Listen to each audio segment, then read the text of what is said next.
Hi friends, welcome back to ஒரு channel village gossip kitchen. நம்மளோட 30 days live weight loss சேலஞ்சில் இன்றைக்கி பார்த்தீங்கன்னா டே வந்து 90 ஆகிடுச்சு. நாளைக்கு 19 ஆகிடுச்சு. நாளைக்கு வந்து டே 20 வெயிட் 10 அப்படிங்கிறது நாளையோட வீடியோவில் காட்டுறேன். இன்றைக்கி காலையில் எழும்பி பார்த்திங்கன்னா நான் வழக்கம் போல் வந்து என்னோடய அயன் டேப்லெட் எடுத்திருந்தேன். அதை மட்டும் இப்போ மறக்கிறதே கிடையாது. கிட்டத்தட்ட 10-20 நாளாக வந்து அயன் டேப்லெட் எடுக்கிறேன். நல்ல சேஞ்ச் இருக்குது. அந்த அயன் சத்து குறைவுனால தான் இருக்கலாம் மேபி. எனக்கு பயங்கரமாக தலைவலி இருந்துகிட்டு இருந்துச்சு இல்லையா, அது கொஞ்சம் கொஞ்சமாக குறைய ஆரம்பிச்சிருக்கு. ஆனால் எனக்கு இன்னும் தூக்கம் சரியாகவே இல்லை. நான் டயட்டில் வந்தாலாச்சும் தூக்கம் கரெக்டாகும்னு பார்த்தேன். ஆனால் தூக்கம் இன்னும் சரியாகலை. பார்க்கலாம் போக போக எப்படி போகுது அப்படின்ட்டு. நான் இன்னும் எக்ஸசைஸ் ஸ்டார்ட் பண்ணலை. என்ன வெயில், என்ன சூடு, என்னால் தாங்கவே முடியலை. எப்படி எக்ஸசைஸ் பண்ணுறதுன்னே தெரில எனக்கு. ஒரு 10 நிமிஷம் கூட என்னால் ஃபேன் இல்லாமல் இருக்க முடியலை. அந்த அளவு பயங்கர வெயிலும் பயங்கர சூடுமா இருக்குது. கொஞ்சம் கஷ்டமாக தான் இருக்குது. நம்ம வீட்டுக்குள்ளே இருக்கோம், வெளியெல்லாம் போகிறவங்க எவ்வளோ கஷ்டப்படுவாங்க.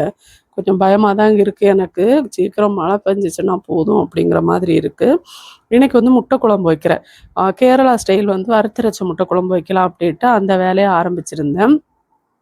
கடுகு கருவேப்பிலை எல்லாம் தாளித்து வச்சுட்டு அதில் வந்து வெங்காயம் போட்டு நல்லா வதக்கிட்டு அது கூட வந்து நம்ம கட் பண்ணி வச்சுருக்க தக்காளியும் சேர்த்து, தக்காளி நல்லா மசியட்டு மூடி போட்டு தேவையான அளவுக்கு உப்பு போட்டுட்டு அதை மூடி போட்டு விட்டுட்டோன்னா தக்காளி வந்து நல்லா மசியும். நல்லா மசிஞ்சு வரட்டும். இது கூட வந்து நீங்கள் தேவைப்பட்டால் அந்த நம்ம இது இப்போ நல்லா மசிஞ்சதுக்கப்புறமா ஒரு தனி கடாய் வச்சுட்டு அதில் வந்து மல்லி முழு மல்லி இருக்குது இல்லையா, முழு மல்லி, மஞ்சள், அதுக்கப்புறம் வந்து வத்தல் மிளகா எல்லாம் போட்டு வறுத்து நம்ம சேர்த்து பவுட்ரு பண்ணி எடுக்கலாம். அதுதான் நல்லாயிருக்கும். ஆனால் நான் என்ன பண்ணிட்டேன்னா இது கூடவே பவுட்ரு பண்ண மல்லி மசாலா எல்லாம் இருக்கும் இல்லையா, அது போட்டு நான் அரைச்சி எடுத்திருந்தேன். இது இப்போ நல்லா வதங்கிடுச்சு. இந்த ஸ்டேஜில் வந்து இதில் நம்ம உப்பு சேர்த்துட்டோம். மஞ்சள் தூள், மல்லித்தூள், மிளகாத்தூள் இவ்வளவும் போட்டுக்கணும். போட்டு வந்து இதுக்கு தேவையான அளவுக்கு நம்ம வந்து தண்ணி ஊற்றி இதை வந்து நம்ம அரைச்சி எடுத்துக்கலாம். ஸோ இன்றைக்கி வந்து டயட்டில் நான் ஒரு விஷயம் ஷேர் பண்ணணும். நான் டயட்டை பற்றி டெய்லி எல்லா வீடியோஸ்லேயும் ஷேர் பண்ணிட்டு தான் இருக்கேன். ஆனாலும் நிறைய பேருக்கு டவுட், எப்படி வெயிட் லாஸ் பண்ணுறது, எப்படி டயட்டை ஃபாலோ பண்ணுறது அப்படின்ட்டு. என்னோடய பழைய வீடியோஸ் எல்லாம் பார்த்திங்கன்னா நான் வந்து சமையலெல்லாம் பெருசாக காட்டியிருக்க மாட்டேன். ரெசிபி வீடியோ தனித்தனியாக போடுவேன். ஆனாலுமே வந்து நான் அதில் இன்னும் டீட்டெயிலாக வீடியோஸ் போட்டுட்டு இருந்தேன். ஆனால் இப்போல்லாம் அந்த அளவு டீட்டெயிலாக போடலையா என்னான்னு எனக்குமே தெரில. எவ்வளோ போட்டாலும் உங்களுக்கு நிறைய சந்தேகங்கள் வரதான் செய்யும். இதில் வந்து மல்லித்தூள் கொஞ்சம் சேர்த்தா போதும். அப்புறம் கரம் மசாலாவும் சேர்த்துருந்தேன்.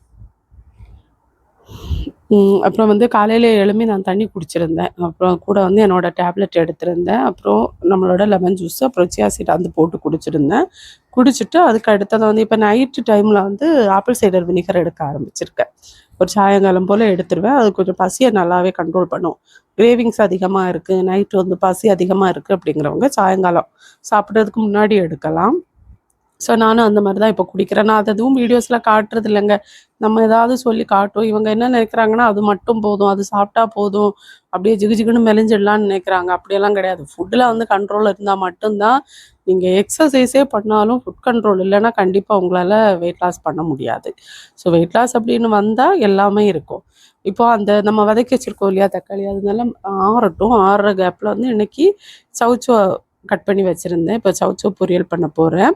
அதுக்காக நான் வந்து ஒரு கடாய் அடுப்பில் வச்சு கடுகு கருவேப்பிலை தாளிச்சிட்டு அதில் வந்து சவுச்சோ கட் பண்ணி சேர்த்துருக்கேன். இந்த ஸ்டீல் சாப்பிங் போர்டு வந்து நான் ரீசெண்டாக வாங்கியிருந்தேன் மீஷோலேருந்து. ரொம்ப நல்லாயிருக்கு, எனக்கு நல்லா பிடிச்சது. இதில் வந்து சப்பாத்தி மாவெல்லாம் நம்ம பிசையலாம். கொஞ்சம் பெரிய சைஸ் வாங்கியிருந்தேன். ரேட்டு கொஞ்சம் கம்மி தான். இதை பற்றி தனி வீடியோ நான் உங்களுக்கு ஷேர் பண்ணுறேன். இதில் வீடியோட லாஸ்ட்டில் அதோட சைஸும் நான் காட்டியிருக்கேன். அது கண்டிப்பாக உங்களுக்கு இதாகும்னு நினைக்கிறேன், புரியும்னு நினைக்கிறேன். இப்போ வந்து கட் பண்ணி வச்சுருக்க சவுச்சோ சேர்த்துட்டு மூடியை போட்டு ஆவியிலே வேக வச்சு எடுத்துக்கலாம். தேவையான அளவுக்கு உப்பு போட்டு நீங்கள் ஆவியிலே வேக வச்சு எடுத்துக்கலாம். லைட்டாக வந்து தண்ணி கடைசியாக தண்ணி ஊற்றி நம்ம வேக வச்சுக்கலாம். இப்போ வந்து இந்த இதில் பாருங்கள் தண்ணி விட்டு வருதா, ஏன்னா இந்த மாதிரி காயிலெல்லாம் தண்ணி விட்டு வரும். அதனால் நம்ம நிறைய தண்ணி போட்டு இது பண்ணணும்னு அவசியம் இல்லை. நிறைய பேரோட சிலரோட வெயிட் லாஸ் பிளேட்டெல்லாம் பார்க்குறப்போ 2-3 வெரைட்டியாக காய் இருக்குமா, எனக்கு தோணும் இவங்க எப்படிப்பா சமைக்கிறாங்க. நம்ம காலையில் எழும்பி இவ்வளோதான் சமையல் பண்ணுறோம், மதியம் வரைக்கும் இழுக்கும்.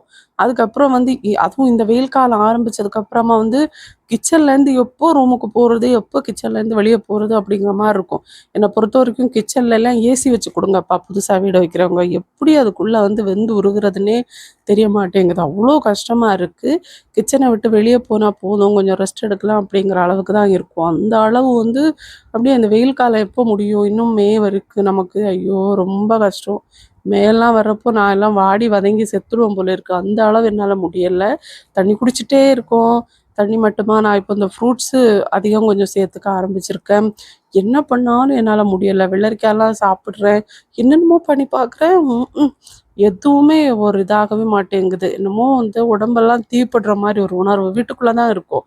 அப்போ கூட இப்போ சவுச்சோ நல்லா வெந்துடுச்சு. வெந்ததுக்கப்புறமா வந்து அதில் உப்பு, மஞ்சத்தூள், மிளகாத்தூள் அவ்வளவும் சேர்த்து கொஞ்சம் அந்த பச்சை வாசனை போகிற வரைக்கும் கொஞ்சம் கிளறிட்டு, இதில் வந்து நம்ம துருவி வச்சுருக்க தேங்காய் சேர்த்து நல்லா மிக்ஸ் பண்ணி இறக்க வேண்டியதான். நம்மளோட சவுச்சோ பொரியல் ரெடி ஆகிடுச்சு. என் வீட்டை பொறுத்த வரைக்கும் இந்த வெஜிடபிள்ஸ் எல்லாம் காய் ஏதாவது வச்சுருந்தாங்கன்னா மதியத்தோடு தேத்துருவாங்க. மிச்சம் இருந்துச்சுன்னா நைட்டு சாப்பிடவே மாட்டாங்க. அதனால் நானே சொல்லுவேன், மதியத்தோடு முடிச்சிடுங்க அப்படிங்கிற மாதிரி சொல்லுவேன். கொஞ்சமாக தான் காயுமே வைக்கிறேன் நான். ஏன்னா இங்கே நான்வெஜ்ஜும் இருக்குமா, மீன் இருக்கும்.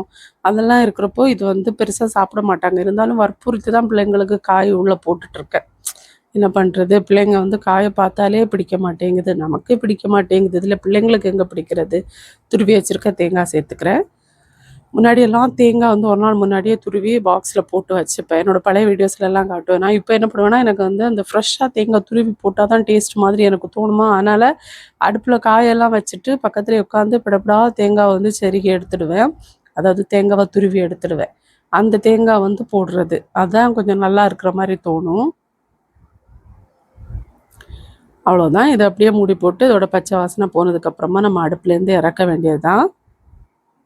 பொரியல் ரெடி ஆகிடுச்சு. ரொம்ப சிம்பிளாக தான் வைப்பேன் பொரியல் எல்லாமே. அவ்வளோதான். அடுத்ததாக வந்து நம்ம தக்காளி இது முட்டை குழம்புக்கு அதை அரைச்சி எடுத்துகிட்டு வந்தேன். அதே கடாயில் கொஞ்சம் தண்ணி ஊற்றி, நம்ம மசாலாலாம் வதக்கிடணும் இல்லையா, அதனால் அதில் கொஞ்சம் தண்ணி ஊற்றி வச்சுட்டு அது கூட அரைச்சி வச்சுருக்க அந்த விழுதை சேர்த்துக்கிறேன். சேர்த்து நல்லா கலந்து விட்டு தேவைப்பட்டால் மறுபடியும் கொஞ்சம் உப்பு கூட சேர்த்துக்க வேண்டியது தான்.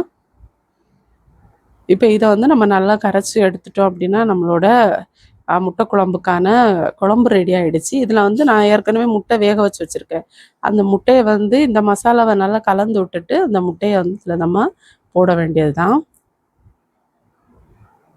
நான் சொன்ன மாதிரி கொஞ்சம் மிளகு, அப்புறம் வந்து கொஞ்சம் வத்தல் மிளகு, அதுக்கு அடுத்து வந்து வத்தல் மிளகா, மிளகு, அப்புறம் வந்து கொஞ்சம் மல்லி விதை இருக்குது இல்லையா, மல்லி விதை, கொஞ்சம் வெந்தயம், இவ்வளவும் போட்டு ஒரு தனி கடாயில் போட்டு வதக்கி அதை பவுடர் பண்ணி இது கூட சேர்த்தாலும் ரொம்ப நல்லாயிருக்கும். அதுக்கேற்ற மாதிரி இந்த மசாலாவை நம்ம போட்டுக்கணும், அவ்வளோதான். இப்போது குழம்பு நல்லா கொதித்து வரப்போ இதில் வந்து நான் முட்டையை போட்டுக்கிறேன். இந்த தக்காளி உள்ளி இருக்குது இல்லையா, இது இந்த பிள்ளைங்க சாப்பிடவே மாட்டாங்க, தூக்கி தூர போடுவாங்க. அதுவே இப்படி குழம்பு வச்சு பாருங்கள், அது வந்து சாப்பிட்றதுக்கு நல்லாயிருக்கும்.